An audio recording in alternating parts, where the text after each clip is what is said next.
ពេលដែលមានក្មេងៗមកសួរខ្ញុំដោយសារគាត់អត់ដឹងរៀនអីអត់ដឹងធ្វើអីក្នុងជីវិតណាខ្ញុំតែងតែប្រាប់ថាឲ្យតែរៀនភាសាថ្មីទៅព្រោះខ្ញុំជឿថាពេលយើងមានពេលតនេហើយយើងបដាក់ទុនទៅលើការរៀនភាសាថ្មីមួយណាគឺវាផ្ដល់ផលប្រយោជន៍ដល់យើងពេញមួយជីវិតហ្មងដោយសម្រាប់ខ្ញុំវាបានផ្ដល់ផលប្រយោជន៍3ធំផលប្រយោជន៍ទី1គឺធ្វើឲ្យខ្ញុំស្រឡាញ់ជីវិតជាងមុនខ្ញុំគិតថាអត់សូវមានអ្នកគេលើកដល់កត្តាហ្នឹងណាហើយកត្តាហ្នឹងគឺសំខាន់មែនតើព្រោះបទពិសោធន៍របស់ខ្ញុំនៅពេលដែលខ្ញុំរៀនភាសាថ្មីមួយអញ្ចឹងយើងមានឱកាសអាចទៅស្រូបយកអរិយធម៌ថ្មីមួយព្រោះយើងអាចអានសៀវភៅរបស់គេយើងអាចអានប្រវត្តិរបស់គេយើងអាចមើលរឿងនិយាយទៅស្រូបយកវប្បធម៌របស់គេអញ្ចឹងណាដែលវាខុសពីអរិយធម៌ដែលយើងស្គាល់ស្រាប់ហើយនៅពេលដែលយើងបានទទួលស្រូបយកវប្បធម៌អរិយធម៌មិនមែនបានន័យថាយើងទៅ copy គេទេតែវាបើកឲ្យយើងឃើញថាជីវិតគឺវាមានច្រើនបែបច្រើនទម្រង់ហើយនៅលើโลกហ្នឹងគឺមានរបស់ល្អជាច្រើនមែនតើចាំឲ្យយើងទៅស្គាល់ចាំឲ្យយើងទៅរៀនជាក់ស្ដែងដោយសារខ្ញុំជាអ្នកចូលចិត្ត literature ណាចូលចិត្តខាងផ្នែកអក្សរសាស្ត្រអញ្ចឹងពេលដែលរៀនភាសាវាឲ្យឱកាសឲ្យខ្ញុំអាចលងស្រឡាញ់ classic literature ណាអក្សរសាស្ត្របែប classic នៃប្រទេសមួយៗអញ្ចឹងទៅអញ្ចឹងឧទាហរណ៍ដូចជាខាងអង់គ្លេសខ្ញុំពិតជាចូលចិត្តមែនតើគ្រប់ play របស់ William Shakespeare គឺខ្ញុំអាន at least 10 ដងហើយ Jane Austen Virginia Woolf ហើយដោយសារតែខ្ញុំជាអក្សរចិនណាអញ្ចឹងវាផ្ដល់ឱកាសឲ្យខ្ញុំអាចទៅអានអក្សរសាស្ត្រហើយនឹងទស្សនវិជ្ជារបស់ប្រទេសចិនដែរចូលឧទាហរណ៍ដល់ឥឡូវខ្ញុំកំពុងតែអានសៀវភៅរបស់ជួងជឿគាត់គឺជាទស្សនវិទូមួយនៅជំនាន់ Warring State ណាអញ្ចឹងជំនាន់មុនគ្រិស្តសករាជទៀតអញ្ចឹង2000ប្រហែលជាប្រហែល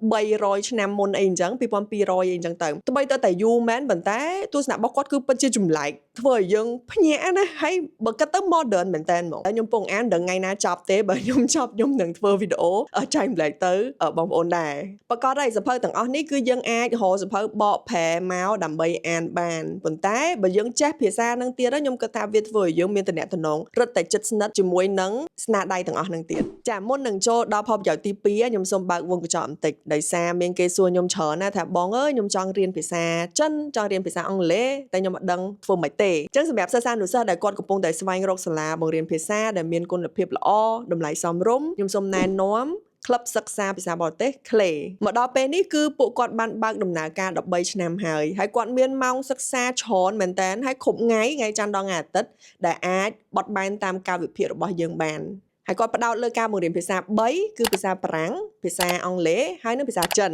ចាហើយពិសេសជាងនេះទៀតបើសិនបើអ្នកចុះឈ្មោះហើយបង់ប្រាក់មុនពេលចាប់ផ្ដើមវគ្គសិក្សាថ្មីនេះអ្នកនឹងទទួលបាន discount 5% ភ្លាមតែម្ដងអញ្ចឹងកុំចាំយូរចាប់ផ្ដើមដោះខាត់ភាសាថ្មីជាមួយ CLE ថ្ងៃនេះមកតោះយើងចូលដល់ផលប្រយោជន៍ទី2នៃការរៀនភាសាគឺវាធ្វើឲ្យយើងមានចំណេះច្រើនជាងមុននិយាយមែនណាមកដល់អាយុប៉ុណ្នេះទោះបីឥឡូវខ្ញុំមិនមែនពងរៀនភាសាអីថ្មីក៏ដោយប៉ុន្តែខ្ញុំតែងតែនឹកឃើញដល់គុណបុណ្យរបស់ឪពុកម្ដាយរបស់គ្រូបរិញ្ញាហើយរបស់ខ្លួនឯងដែរណាដែលខិតខំប្រឹងប្រែងរៀនបាន3ភាសា